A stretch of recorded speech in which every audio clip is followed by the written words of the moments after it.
Hello everyone and welcome to week 5 of the Diffusion Seminar. I am Woojin Kim from IDAS Lab, the Seoul National University. Over the past few weeks, we've been exploring the foundations of generative modeling. We have introduced the basics of generative models and how they are used to model complex data distributions. In last week, we focused on DDPM, the denoising diffusion probabilistic models, a powerful approach that learns to reverse a fixed noising process to generate high-quality samples. Today in week 5, we'll take this further by introducing DDIM and denoising diffusion implicit models, a faster, non-Markovian alternative to DDPM. We'll also explore the mathematical backbone behind diffusion models using score-based modeling, where we reinterpret the diffusion process through the lens of differential equations, specifically SDEs and ODEs. Okay, then let's get started. Here's an overview of today's talk. First, we'll recap the DDPM, or denoising diffusion probabilistic models. Then we'll move on to DDIM, an implicit variant that speeds up the generation process. Finally, we'll explore the score-based modeling, where we move from the discrete time formulation of diffusion to a continuous time perspective using stochastic and ordinary differential equations. We've covered the DDPM in detail during the last seminar. Since today's topic builds directly on the foundation, we'll briefly revisit the key concepts of DDPM to reinforce our understanding before moving on to DDIM and the score-based modeling. The objective of DDPM is to learn a generative process that can reverse a fixed noising process. This means that progressively converting the random noise into a realistic data sample. If we look at the diagram below, it shows how the data distribution changes over time. Starting from a real image on the left, we add a small amount of Gaussian noise at each step. As we move toward the QXT, the distribution becomes more and more like pure noise. The goal of the DDPM is to learn the reverse of this process, starting from the noise and gradually denoising back to the clean image, following the trajectory shown in reverse. This slide summarizes the core mathematical structure of DDPM, the forward and the backward processes. The forward process gradually adds Gaussian noise to the data, step by step, eventually transforming it into a pure noise. Mathematically, it's expressed as a Markov chain, where each xt only depends on xt minus 1. The formula shown here defines the transition using a Gaussian distribution with a predefined variance schedule. Then, the backward process tries to reverse this division, denoising from xt back to x0. This too is modeled as a Markov chain, but unlike the forward process, we don't know the true reverse distribution. So we train a neural network to learn an approximation of it. These forward and backward formulas will keep appearing throughout the rest of today's presentation, especially when we derive the DDIM connect to SDE and ODE views, so please keep them in mind. As derived in the last seminar from the elbow objective, the original DDPM loss is formulated as shown here. It includes several time-step related terms, like beta t and alpha t, which act as the weighting factors depending on the noise level at each step. In practice, DDPM adopts a simplified version of this loss by removing the weighting term. This means that all time steps are treated equally, which simplifies the optimization process and works well empirically. However, recent works often bring back these weighting terms, or introduce the entirely new ones, to emphasize certain time steps, especially earlier ones that are harder to denoise. This can often help improve the sample quality or convergence during the training process. At the bottom figure, we see the sampling algorithm for DDPM. Starting from the pure Gaussian noise xt, the model iteratively predicts the denoised version xt-1 at each step. This process is repeated all the way down to x0, gradually recovering the data through the learned denoising process. Then, let's go over a few notable properties of DDPM that will also be important when we discuss DDIM and the score-based modeling. First, both the forward and the backward processes are Markovian. This means that each step depends only on the immediate previous one, which simplifies the modeling and the inference process. But at the same time, it restricts the process to follow a step-by-step chain, limiting the flexibility. This is something we'll later contrast with the non-Markovian structure in DDIM. Second, DDPM is designed as a variance-preserving process. The noise schedule is carefully constructed so that the overall variance of xt remains constant across time steps. This ensures the stability during both training and the sampling. We'll revisit this idea later when we discuss the continuous time formulation, where the diffusion SDE is also the variance preserving by design. Finally, a useful property is that we can compute the forward noise sample xt at any arbitrary time step directly from the x0. This allows for the efficient training using randomly sampled time steps, rather than having to simulate the full forward process sequentially. Now that we've revisited DDPM, let's turn our attention to one of its most influential variants, DDIM, or denoising diffusion implicit models. From this point on, we'll move beyond the original probabilistic framework of DDPM and explore a more deterministic and implicit formulation of the diffusion process. Instead of sampling from a learned reverse distribution at each step, DDIM constructs a deterministic path through the latent space, allowing us to generate high-quality samples more efficiently. Then, let's dive into what makes DDIM different from the DDPM, and how it addresses some of the limitations of DDPM, especially in terms of sampling speed and the flexibility. As we discussed in earlier seminars on generative modeling, different model formulas tend to make trade-offs between three key objectives. First is the high-quality samples, second is fast sampling, and finally the mode coverage or diversity.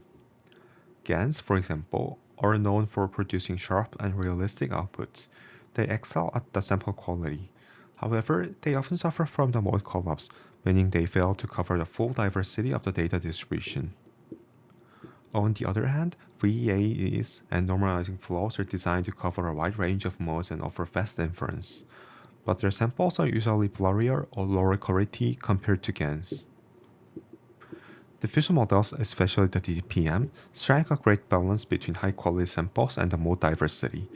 They are probabilistically grounded, stable to train, and capture the full data distribution wall. But the cost is at the sampling speed. Unlike GANs or VAs that generate in one shot, diffusion models require hundreds or even thousands of iterative denoising steps, making the generation process much slower. This trade-off is at the core of the generative learning trilemma, and DDIM is introduced as a way to address this, aiming to retain the strengths of diffusion models while significantly accelerating the sampling process. Now, let's take a closer look at one of the main drawbacks of DDPM, its slow sampling speed. Then why is DDPM so slow? The key reason lies in its Markovian structure. In both the forward and the reverse processes, each step only depends on the previous one. To reach pure noise in the forward direction, we need to inject small amounts of noise gradually, across hundreds or even thousands of steps. This means the reverse process must also follow that same long trajectory, one denoising step at a time to reconstruct the data. The equations at the left of the slide summarize this structure. The forward process builds up the noise step by step. The reverse process must undo this chain by predicting xt-1 from xt for each time step. However, there's a constraint. If we try to skip too many samples by increasing the noise per step, the Gaussian approximation of the reverse posterior breaks down. So, here's the question. Can we make this sampling faster without retraining the model from the scratch? Is it possible to keep the same learned model but change only the sampling procedure? This is exactly the motivation behind the DDIM, which we'll explore next. Then, let's take a closer look at DDPM's training objective. As you can see from the equation at the top, the loss is defined over a noise sample xt, which is constructed from the clean input x0 and a random noise term epsilon. Here, xt is sampled from the forward process qxt given x0, which is known as the marginal distribution. This is quite an important detail, because it means that loss function only depends on the marginal distribution at each time step, not on the entire trajectory from x0 to xt. In other words, it doesn't care how we got to xt, as long as we end up there with the correct distribution. You can think of this marginal as the final destination. And what this tells us is, As long as we reach the same endpoint xt, the path or trajectory we take to get there can vary. There could be many different inference trajectories, each with different intermediate steps that result in the same marginal. So, now we are faced with an interesting question. Which trajectory should we actually sample from? If DDPM uses one particular path, is there a better, possibly faster path that still reaches the same distribution? Then, let's continue to look at how DDIM redefines the forward process by stepping away from the Markovian structure used in the DDPM. We begin by assuming that there exists a family of inverse distributions, which we denote as the capital Q, and this is parameterized by the vector sigma. As a simple reminder, in the original DDPM setup, the marginal distribution of xt given x0, which means the noise sample at time t condition on the original data, follows a Gaussian distribution with mean square root of alpha bar sub t times x0, and variance of 1 minus alpha bar sub t times the identity matrix. DDIM then proposes to define a new posterior distribution. The mean is a weighted combination of x0 and xt. This posterior still gives out the same marginal distribution over xt given x0 as defined in DDPM. You can prove this using mathematical induction, but we'll omit the details here due to the time limitation. Once this new posterior is defined, we can derive the corresponding forward transition distribution. It is defined like this as the ratio of the three terms. Then, notice something important here. This forward transition depends on both xt minus 1 and x0, and that means it is non-Markovian. Unlike the DDPM, where each step depends only on the previous state, this shift to a non-Markovian formulation is what allows the DDIM to construct more flexible and efficient generative passes, while still matching the same marginals.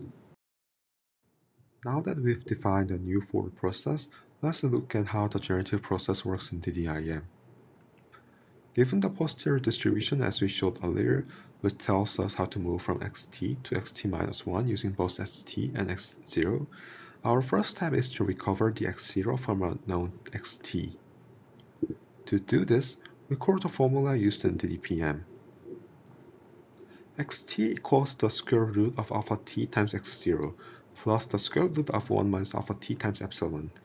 Since our model predicts the epsilon, we can rearrange this formula to solve for x0.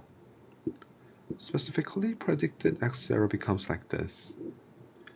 Once we have predicted this x0, we can compute the posterior distribution from xt to xt minus 1 and use that to sample or deterministically compute xt minus 1. The overall generative process in DDIM starts from the Gaussian noise, just like in DDPM. We sample xt from a standard normal distribution, and then iteratively go from xt to xt minus 1, xt minus 2, and so on, until we reach the final x0. If sigma t is set to 0, this becomes a completely deterministic process. Otherwise, a small amount of noise can be reintroduced to get a stochastic variant. What's important is that we don't need to retrain the model. We use the same epsilon prediction network trained in DDPM's objective. And in fact, the training loss used in DDIM, which we call J sigma, is almost identical to the simplified DDPM loss. It only differs by the constant that doesn't affect the learning process. For all the detailed derivation, I recommend checking the original DDIM paper. Now let's take a closer look at the sampling formula used in DDIM. With some kind of algebraic rearrangement of the posterior expression, the update rule for xt-1 can be written in this organized form. On the left side, we have xt-1, which is what we are trying to compute. It's written as a sum of three terms. The first term, shown in blue, involves the predicted x0. This is calculated by taking xt, subtracting the square root of 1 minus alpha t times epsilon predicted by the model. This is exactly the same formula we saw earlier for recovering the x0.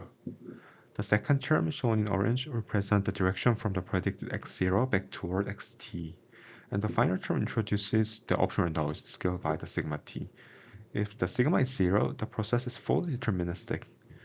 Putting it all together, we can reinterpret DDIM sampling as a kind of directional extrapolation. We are stepping from the current point xt away from the predicted x0. following the noising direction encoded by the model's epsilon prediction. So, in essence, DDIM generates xt-1 by blending the predicted clean image with a learned direction pointing back toward the noise, offering both speed and the control. Now, let's compare DDIM directly with the DPM. As we saw on the previous slide, the sampling equation for xt-1 in DDIM is like this. Now, sigma t here is a key parameter. It controls how much randomness we inject at each step. When sigma t is set to 0, the forward process becomes fully deterministic. In this case, the trajectory from xt to x0 is completely fixed based on the model's predictions. This is the typical setup when we refer to DDIM. We often mean the deterministic, non-stochastic version which allows for faster sampling with fewer steps. On the other hand, when sigma t is set to a specific function of like this, then this process becomes equivalent to DDPM sampling process. This shows that the DDIM includes DDPM as a special case. So overall, DDIM can be viewed as a generalization of a DDPM. By adjusting sigma t, we can interpolate between stochastic and deterministic sampling, offering a flexible trade-off between speed and the diversity. So far, we've explored diffusion models in a discrete time setting, both with DDPM and DDIM. In these models, the diffusion process unfolds over a fixed number of discrete steps, and we apply the forward and reverse transitions sequentially. But we can also take a step further and view diffusion as a continuous time process. In this view, time is treated as a continuous variable rather than a sequence of integer steps. This continuous formulation allows us to generalize the discrete time models, and it opens the new door to new interpretations and sampling techniques. To build up to that, we'll begin by introducing some basic concepts from physics, specifically stochastic differential equations or SDEs, and their deterministic counterpart, ordinary differential equations or ODEs. We'll then see how the forward and reverse diffusion processes we've already learned about can be reinterpreted as solutions to these differential equations.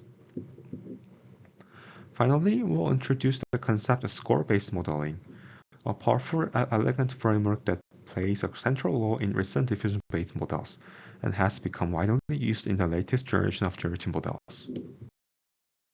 To understand how diffusion models connect with physics and continuous time modeling, we need to look at differential equations, which describe how a variable changes over time.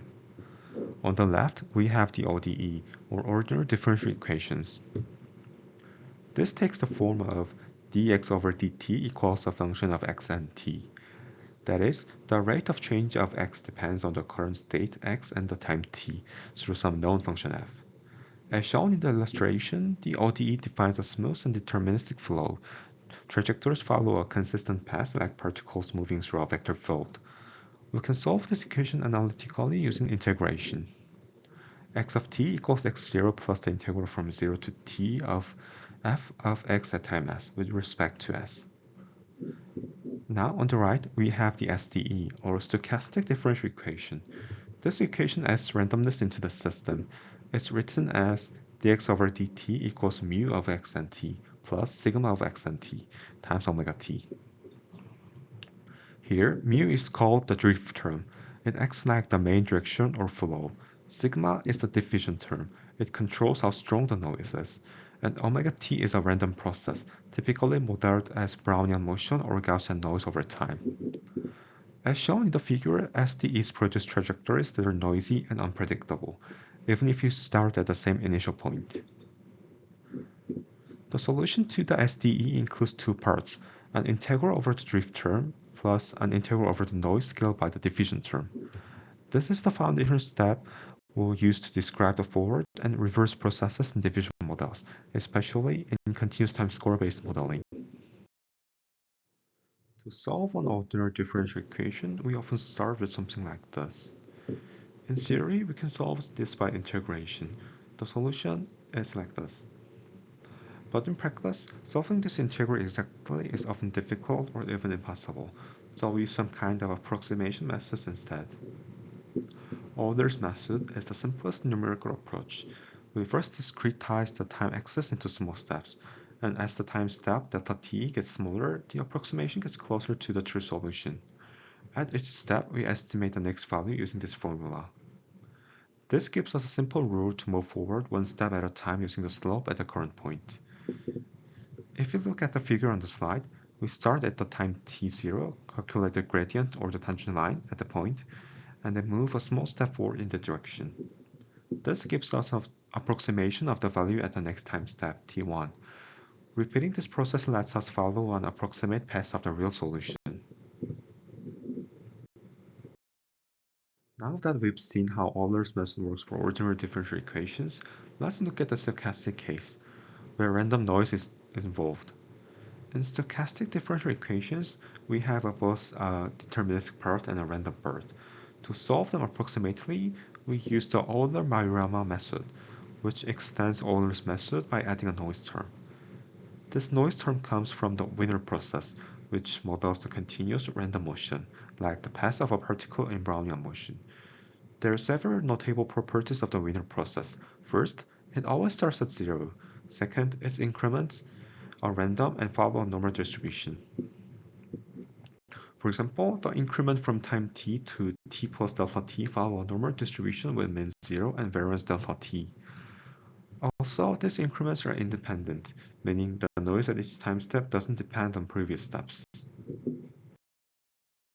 Next, we briefly turn our attention to physics, specifically to the Fokker-Planck equation, which plays a key role in stochastic processes. This equation describes how the probability density of a particle's position evolves over time under random dynamics. In other words, it doesn't just track a single trajectory, it tracks the evolution of the entire distribution over time. The equation is written as shown here. The p of x, t is the probability density, and the mu of x, t is the drift term, which represents the deterministic part of the motion. And finally, sigma of x, t is the diffusion term, representing the randomness. One important property of this process is that, over time, it may converge to a stationary distribution, where the probability density no longer changes. That is, as time derivative becomes zero. So, how does this kind relate to machine learning? Well, from a learning perspective, we can think of this as designing a stochastic process where stationary distribution matches the data distribution. In other words, we want the final distribution to look like the real data. While the previous Fokker-Planck equation describes how the entire probability density evolves over time, Langevin dynamics focuses on the motion of a single particle, evolving under both deterministic forces and the random noise. You can think of this as a modeling Brownian motion, where the particle's path is influenced by a potential landscape and the random fluctuations. What's interesting is that we can use this Langevin dynamics to simulate symbols from the stationary distribution of the Fokker-Planck equation, which, in our case, we want to match the data distribution. The general form of Langevin dynamics is shown like this. And the corresponding Fokker-Planck equation that governs the evolution of the density is also shown like below. Now, let's take the Fokker-Planck equation from before and ask, under what condition does it reach a stationary distribution? That happens when the time derivative becomes zero. In other words, dp of x and t over dt equals 0. Solving this gives us a stationary distribution, which is proportional to the exponential of minus u of x over d. Now, here's the key point. If we choose d equals 1/2 and define the potential function u of x as minus 1/2 times the gradient log p of x, then this exponential form becomes exactly the p of x. So, if we think of p of x as a data distribution we want to model, these results show that by running Langevin dynamics with this setup, the stationary distribution will converge to the data distribution we want to model. So, this is the generative SDE we ultimately want to solve. It consists of two parts. First, the gradient of log p of x, which is called the score function, and the second, a noise term represented by d omega of t. The score function tells us the direction in which the probability density increases the fastest. In other words, it points us toward more likely regions in the data distribution. You will keep seeing this concept of the score function throughout this session and the rest of the seminar series. It's a central idea in diffusion-based generative models, since it's what guides the denoising or reverses the process. Up to this point, we've treated the diffusion process as a discrete time process. At each discrete step, we add a bit of noise or remove it, depending on the direction. Let's recall the forward process of DDPM. Here, time t is an intrusion index ranging from 0 to the capital T, and the forward process adds noise in small increments using a fixed node schedule of betas. Now, the question is, what happens if we make this time continuous? To explore this, we simply redefine time t as a continuous value by letting t equals I over t and define a small step size delta t. From there, we can write the transition equations in terms of delta t, and if we apply a first-order Taylor expansion to the square root term, we arrive at this equation. With a bit of reordering and simplification, we finally arrive at this form of the equation. This is a classic stochastic differential equation, where the first term is a drift and the second term involves a Wiener process, capturing the randomness introduced at each time step. So finally, we've successfully reinterpreted the diffusion process as a continuous times SDE, instead of a discrete forward process. The forward process, which we've seen earlier, is written as an SDE. It describes how data is gradually noised over time. Now, this forward process has a natural reverse counterpart, which corresponds to the reverse diffusion process, turning noise back into the data. This reverse SDE is also a stochastic differential equation, but now it runs backward in time. As you can see, it includes a new term, the gradient of log Q of x, which is the score function we talked about earlier. This score guides the system back toward high-density regions, that is, toward the realistic data. So, just like the forward SDE models how data becomes noise, this reverse SDE lets us generate samples by starting from pure noise and following the reverse path, guided by the score function. The next question is, how do we actually compute the score function? Unfortunately, the direct score function, the gradient of log Q sub t of x of t, is based on the marginal distribution, and this turns out to be intractable. However, there's some workaround. Instead of working with the marginal, we can use the conditional distribution, that is, q sub t of xt given x0, which is tractable. This gives us a way to train a neural network to approximate the score function by minimizing the difference between the network outputs and the true conditional score. The full objective is shown below. Then, we can now revisit the DDPM reverse process from a new perspective as a numerical solver for a continuous time SDE. Specifically, we aim to show that the DDPM reverse update rule is equivalent to the Euler-Maruyama discretization of the reverse SDE we saw earlier. We begin with the reverse SDE. It has two terms, a drift involving both xt and the score function, and a noise term scaled by the square root beta. To discretize this, we define a discrete time grid, say t sub k equals k over t, and a fixed step size delta t. Then, applying the Euler-Maruyama method to the reverse SDE, we get this kind of updated formula here. An expression for x at time k minus 1 in terms of x at time k, the score and noise. Then, now to align this more clearly with the DDPM formulation, let's replace the score function. We define it as the minus epsilon zeta over square root of 1 minus alpha. This matches how DDPM predicts the noise during training.